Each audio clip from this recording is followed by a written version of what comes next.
కీర్తి, ఈరోజు ఒక క్వశ్చన్ వచ్చింది నాకు వాట్సాప్లో. ఒక అమ్మాయి మోసపోయింది. అమ్మాయి బాగా వెల్ ఎడ్యుకేటెడే. అబ్బాయిని అంటే ఎట్లా అంటే ఒక రకమైన కోపంలో ఉంది, అంతా చెప్పేయాలి అది ఇది అని. కానీ వాళ్ళ ఇంట్లో అబ్బాయి వాళ్ళ ఇంట్లోకి తెలిసినా కూడా అమ్మాయి నీదే తప్పు అంటున్నారు. ఈ విషయంలో ఈ సిచ్యువేషన్లో అమ్మాయి ఉండొచ్చు, అబ్బాయి ఉండొచ్చు. ఇప్పుడు అందరిలోనే కామన్గా జరుగుతుంది. ఒక టీనేజ్లో జరగడం వేరే విషయం, అట్రాక్షన్కో ఏదో జరిగింది అనుకోవచ్చు. కానీ 30+ వచ్చిన తర్వాత కూడా ఇలాంటివి రిపీట్ అవుతున్నాయి. అమ్మాయికి ఒకటి, అబ్బాయిని ఏదో చేయాలి, నన్ను మోసం చేశాడని ఒకటి. రెండోది ఇంకొక సైడ్ ప్రేమ వచ్చేసి అబ్బాయిని కావాలి, నేను పెళ్లి చేసుకోవాలి, నువ్వే చేయించు అని చెప్పి ఒకటి.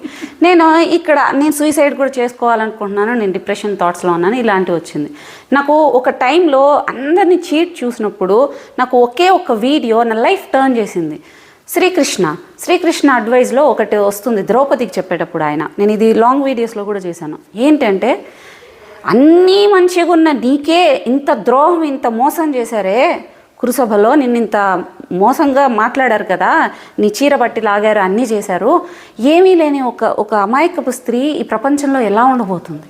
వాళ్ళకి ఎన్ని రకాలైన మోసాలు జరగబోతాయి.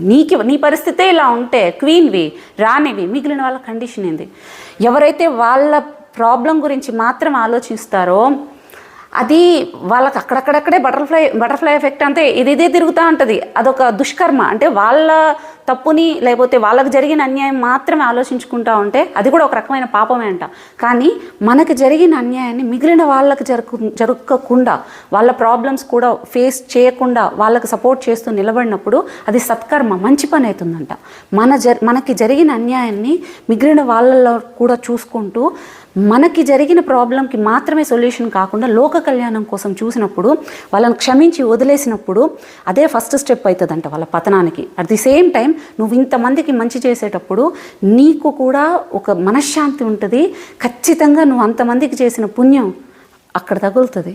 నువ్వేం దాని గురించి ఆలోచించక్కర్లేదు, పనిష్మెంట్ లేదని చెప్పేసి. అండ్ రెండోది, అలాంటి వాళ్ళ లైఫ్లోకి వెళ్ళిన పొద్దున్న లేసి మళ్ళీ వాళ్ళ మొహమే చూడాలి. ఎంత దారుణంగా ఉంటారు అలాంటి వాళ్ళు? అవసరమా? ప్రాక్టికల్గా అవుతుందా? 24 గంటలు చూసేటప్పుడు ఇంకెంత వర్స్ట్గా నాశనం చేస్తారో. 100లో 3% మాత్రం వాళ్ళతో బాగున్నాను, 97% నీకు నరకం చూపిస్తారు. వన్స్ ముడి పడిందంటే ఇంక నువ్వు దాన్ని విదిల్చుకోలేవు. ఎంత బయటికి రావాలనుకున్నా రాలేవు. చాలామంది లైఫ్లో ఉన్నాయి అలాంటివి.